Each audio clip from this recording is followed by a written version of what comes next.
शांति नगर में केशव सबसे गरीब आदमी था। वो अपनी पत्नी गीता के साथ रहता था। आज फिर इतनी जल्दी काम पर जा रहे हो?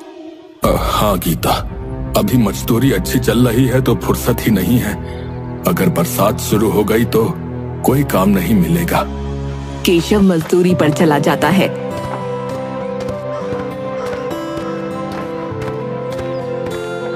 गीता भी अपने दिन भर के काम में जुट जाती है और पानी का मटका गांव के कुएं पर लेकर पहुंच जाती है। गांव में सिर्फ एक ही कुआं था जिसके आसपास बहुत सारी औरतें पानी भर रही थीं। गीता भी वहीं पानी भरने के लिए अपना मटका रख देती है। अरे तुझे पता नहीं, हम बड़े घर की औरतें हैं और तूने अपना मटका भी बीच में रख लिया। पहले हम पानी भरेंगे, उसके बाद तुम, समझी?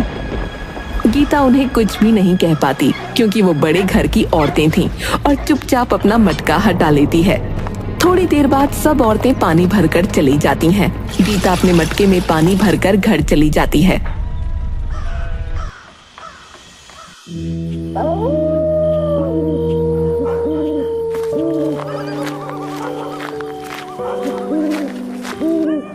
गीता, अब क्या हुआ?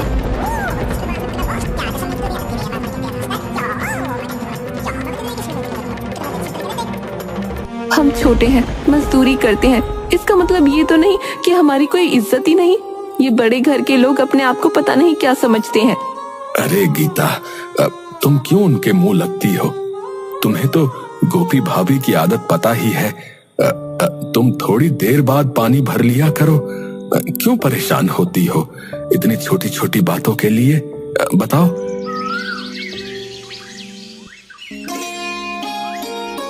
गांव के कुछ लोग नुक्कड़ पर बैठकर आपस में बात कर रहे थे। अरे भाई, खेत में खरपतवार बहुत हो गई है भैया। तुम्हारी नजर में कोई ढंग का मजदूर हो तो बताना। अरे भाई, मजदूर ही ढूंढ रहे हो तो अपना केशव है ना। अरे भैया, वो बहुत मेहनती है। हाँ भैया, बात तो तुमने पता की कही। केशव हमारे गांव में जो है सबसे ज्यादा मेहनती और ईमानदार मजदूर है भैया। हाँ, लेकिन एक बात बताओ भाई, इतना मेहनत होने के बाद भी जो है वो इतना गरीब कैसे है? अरे भाई, नियति का खेल है, वो ऊपर वाला ही जाने भैया। केशव ऐसे ही हर रोज मजदूरी करने जाता है। बारिश का मौसम शुरू हो जाता है।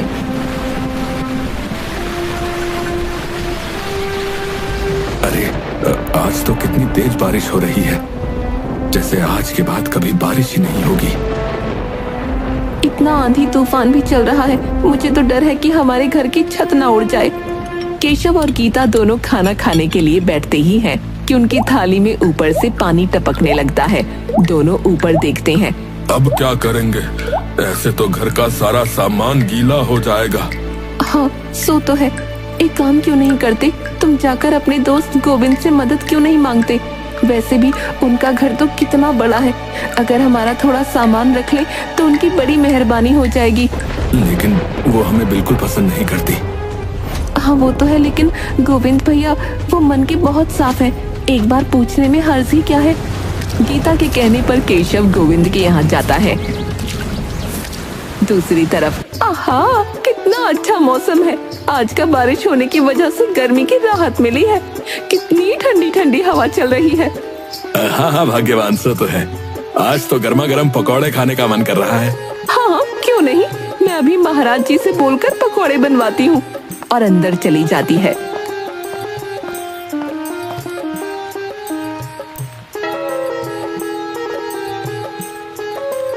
ये लीजिए गर्मा गर्म पकौड़े। गोविंद और गीता बैठकर पकौड़े खा रहे होते हैं।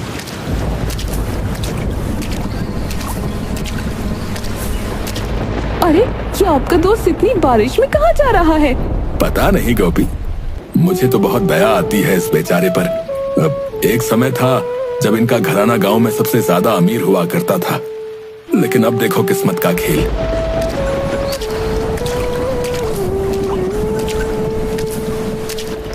अरे अरे, ये तो हमारे ही घर आ रहा है। हो सकता है गोपी को कुछ जरूरी काम हो। अरे ऐसा क्या जरूरी काम आन पड़ा? वैसे भी इन भिखारियों को अपने घर में न घुसने दूंगी मैं। ऐसा मत कहो गोपी, मैं जाकर देखता हूँ। केशव दरवाजा खटखटाता है। अरे केशव, क्या हुआ? कोई मुसीबत आन पड़ी है क्या? मुसीबत? ये बरसात एक मुसीबत ही तो है हम जैसे गरीबों के लिए। वैसे मैं तुमसे ये पूछने आया था कि क्या तुम हमारे घर का जरूरी सामान जो है वो कुछ समय के लिए रख लोगे? अगर सामान हमारे घर में रहा तो सारा सामान जो है गीला हो जाएगा। तभी पीछे से गोपी आ जाती है। अरे वाह जी वाह, हमारे घर को धर्मशाला देख रखा है क्या? जो कोई भी आएगा और हम उसका सामान यहाँ रख लेंगे। अरे गोपी, कैसी बातें कर रही हो तुम केशव से? आप चुप रहो जी, मुझे पता है किसको कैसी बात करनी चाहिए। केशव उदास होकर वहाँ से चला जाता है। क्या हुआ? क्या कहा गोविंद भैया ने? गोविंद तो मेरी मदद करना चाहता था, लेकिन गोपी भाभी, उनकी आदत तो तुम जानती ही हो। कोई बात नहीं, मेरे पास सारे सामान को अच्छे से रखने की एक तरकीब है। क्या? हम जो भी जरूरी सामान है उसे एक जगह पर रख देते हैं और प्लास्टिक से उसे ढक देते हैं, जिससे वो बरसात के पानी से बच जाएगा। हाँ, तुम सही कह रही हो। फिर केशव और गीता दोनों ऐसा ही करते हैं। कुछ दिन ऐसे ही बीत जाते हैं।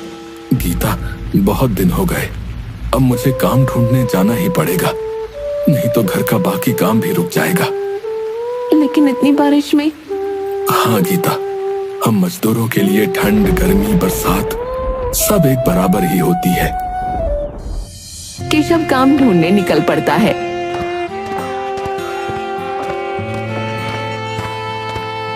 अरे भाई साहब, आपके यहाँ कोई काम है? अरे नहीं नहीं भैया, इतनी बरसात में मैं तुम्हें क्या काम दूंगा। अभी कोई काम नहीं है, जब आएगा तब मैं बता दूंगा, ठीक है? केशव गांव में हर जगह काम ढूंढने के लिए भटक रहा था।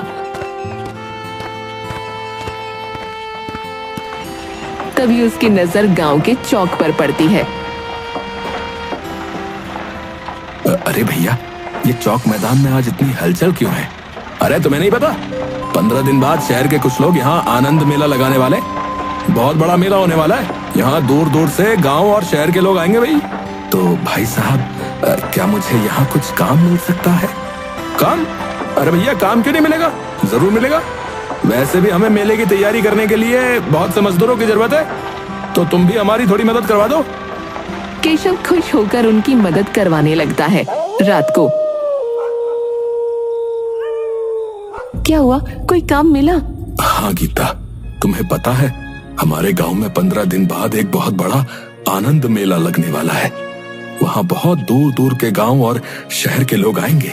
मेले का आयोजन करने वाले को मजदूर की जरूरत थी और मुझे काम की, तो बस मुझे वहाँ काम मिल गया। ये तो बहुत अच्छी बात है। मैंने भी आज पास के कुछ घरों में काम ढूंढने के लिए बात की थी, तो उनमें से कुछ घरों में काम वाली की जरूरत थी। मैं भी वहाँ कल से काम शुरू कर दूंगी। थोड़ी देर बाद दोनों खाना खाने के लिए बैठ जाते हैं। खाना खाते वक्त केशव कुछ सोच में पड़ जाता है। अरे क्या हुआ? क्या सोच रहे हो?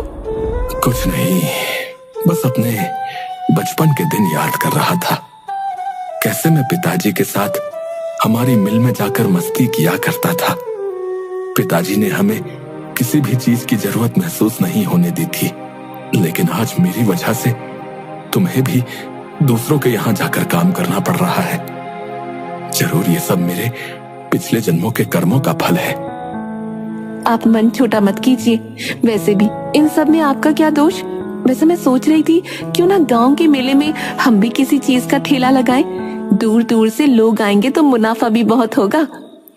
अरे लेकिन मैंने तो जब से होश संभाला है तब से मजदूरी करने के अलावा और कुछ नहीं किया। अरे ऐसे क्यों कहते हो? याद करो, जब हमारी नई नई शादी हुई थी तब उस मिल में हमने भी काम करवाया था। मुझे आज भी याद है, पिताजी ने हम दोनों को भी कपड़े बनाना सिखाया था। लेकिन कुछ सामान भी तो नहीं है। अरे लेकिन अभी मेले में भी तो समय है। हम दोनों मिलकर कुछ ना कुछ काम करेंगे तो मेले तक कम से कम इतने पैसे तो आ ही जाएंगे कि कुछ जोड़ी कपड़े बना सके।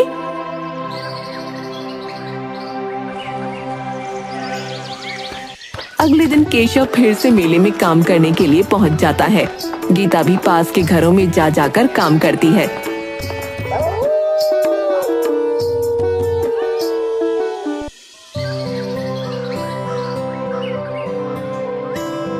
देखिए जी, मैंने 7 दिनों में 800 रुपए कमा लिए हैं। हाँ, और ये लो, मैंने इतने दिन से जो भी पैसे जमा किए थे, ये कुछ पैसे हैं। इन पैसों से कम हम थोड़ा सा काम तो शुरू ही कर सकते हैं। आप बस थोड़ी सी देर यहाँ रुकिए, मैं अभी आपको कुछ दिखाती हूँ।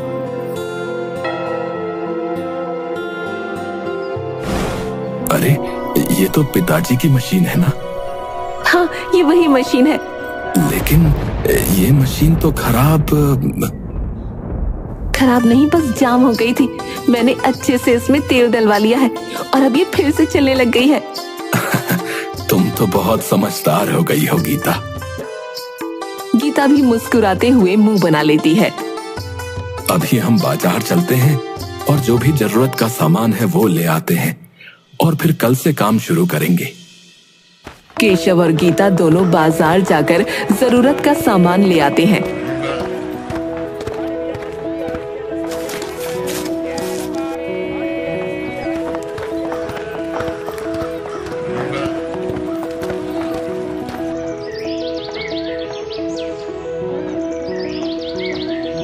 अगले दिन गीता मशीन पर स्वास्तिक बनाकर उसकी पूजा करती है और दोनों अपने पिता का आशीर्वाद लेकर काम शुरू कर देते हैं। थोड़ी देर में देखिए, सही तो बना है ना? हाँ गीता, ये तो बिल्कुल वैसा ही बना है जैसा पिताजी बनाया करते थे। गीता और केशव पूरे दिन भर में बहुत से कपड़े बनाते हैं। गीता, मैंने इन सभी बर्तनों में रंग घोल दिए हैं। अब तुम मुझे बता दो कितने कपड़े कौन से रंग में रंगने हैं। केशव और गीता दोनों मिलकर उन कपड़ों में रंग कर देते हैं। अगले दिन इन कपड़ों में रंग होने के बाद एक नई ही जान आ गई है। अब हम बिल्कुल वैसे ही कपड़े बनाएंगे जैसे पिताजी बनाया करते थे। हाँ गीता, उनके कपड़ों की तो बात ही कुछ अलग थी। गीता अपने हाथों से कुछ कपड़ों पर मोर तो कुछ कपड़ों पर तोता, कुछ पर फूल बना देती है और ऐसे ही करते करते वो सभी कपड़े तैयार कर देती है। अरे गीता, तुमने कितने समय पहले ये सब काम सीखा था और आज कपड़ों को बिल्कुल वैसे ही तैयार कर दिया जैसे पिताजी ने सिखाया था। अब बातें बनाना छोड़िए, इन सारे कपड़ों की घड़ी करवा लीजिए। परसों मेले में भी तो ले जाने हैं। हाँ हाँ श्रीमती जी, आपका हुक्म सर आंखों पर। गीता और केशव दोनों उन कपड़ों को अच्छे से घड़ी करके एक झोले में भरकर रख देते हैं। मेले वाले दिन दोनों बोरी भर के चौक मैदान की तरफ जाने लगते हैं।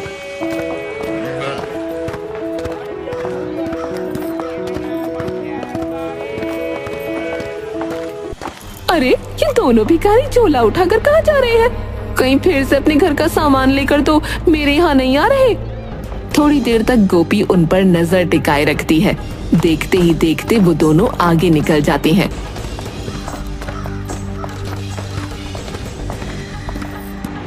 अरे ये दोनों भिखारी जा कहाँ रहे हैं आखिर? इनका पीछा करना पड़ेगा। और केशव और गीता के वो पीछे पीछे चल देती है।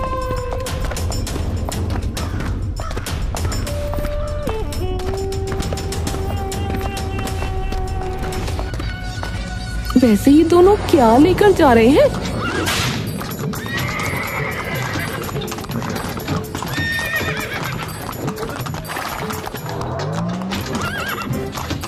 तभी एक तांगे वाला गोपी के पास से गुजरता है, जिस वजह से गोपी पूरा कीचड़ में गंदी हो जाती है। अरे नास पीटे, तुझे इतनी बड़ी औरत न दिखती? कहाँ गए? कहाँ चले गए वो दोनों? और इधर उधर देखने लगती है। इधर केशव और गीता दोनों एक जगह पर अपनी दुकान लगा लेते हैं। अरे देखिए, ये साड़ी कितनी सुंदर है और कितनी नई डिजाइन की है। हाँ ये तो बहुत सुंदर है और तुम पर बहुत जचेगी भाई। हाँ भाभी जी, ये साड़ी आप पर बहुत जचेगी। ये मात्र 500 रुपए की है। क्या सिर्फ 500 रुपए की? और इतनी सुंदर साड़ी? तो फिर आप मुझे 2-3 साड़ियाँ दे दो। गीता और केशव दोनों खुश होकर वो औरत जो भी साड़ी मांगती है वो दे देते हैं। गोपी दिन भर चुपके से उन दोनों पर नजर रखे हुए थी। अरे इन दोनों का कुछ न कुछ तो करना ही पड़ेगा। अच्छा जी, कपड़ा व्यापारी बनना है। रुको, तुम दोनों को रास्ते पर लाती हूँ।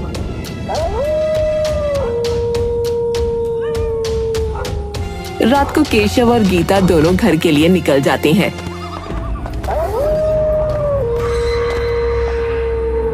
इन दोनों का कुछ न कुछ तो करना ही पड़ेगा।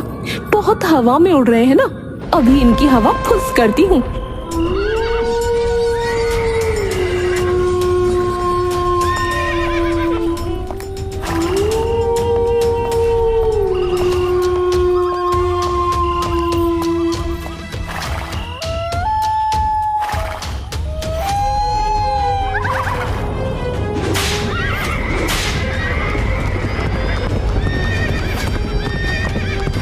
अरे मैया, हाय मेरी कमर।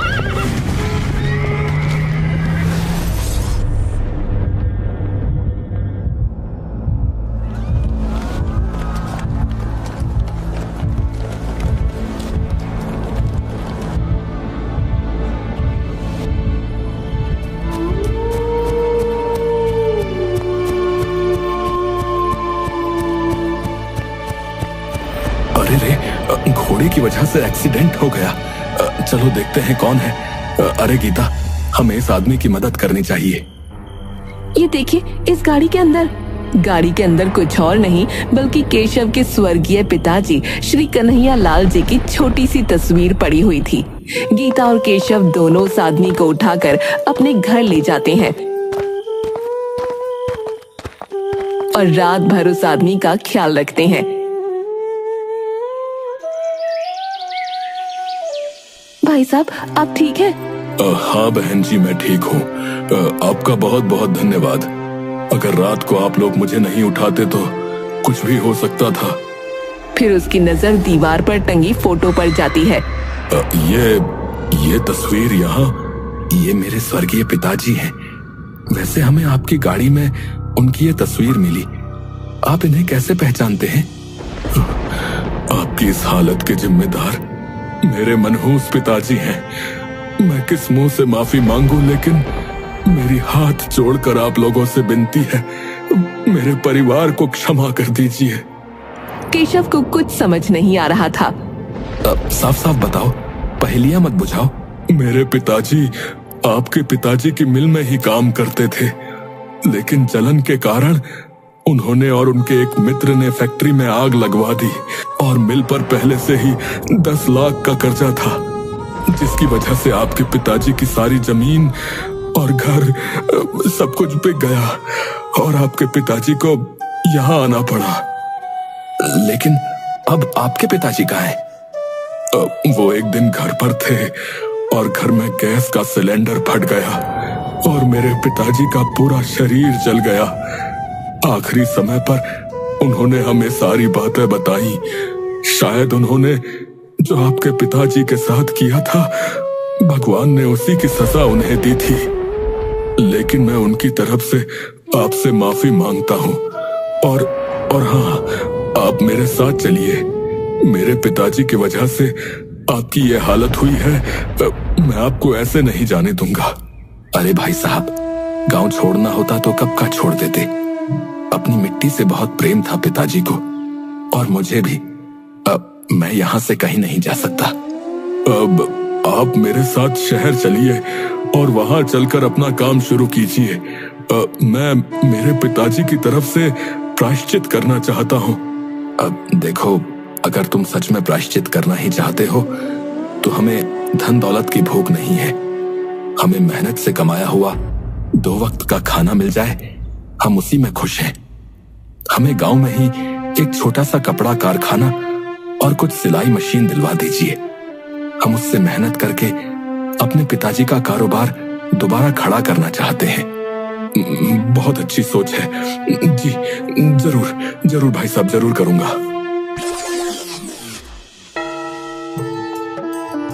उसके बाद उस आदमी ने ठीक वैसा ही किया जैसा केशव ने उसे कहा था। अब गांव में केशव और गीता पूरे जोर से काम करने लगे थे और गांव की कुछ और औरतों को भी गीता के कारखाने में काम मिल गया था। उनकी मेहनत रंग लाई और कुछ ही समय में उनका कारोबार ऊंचाइयां छूने लगा।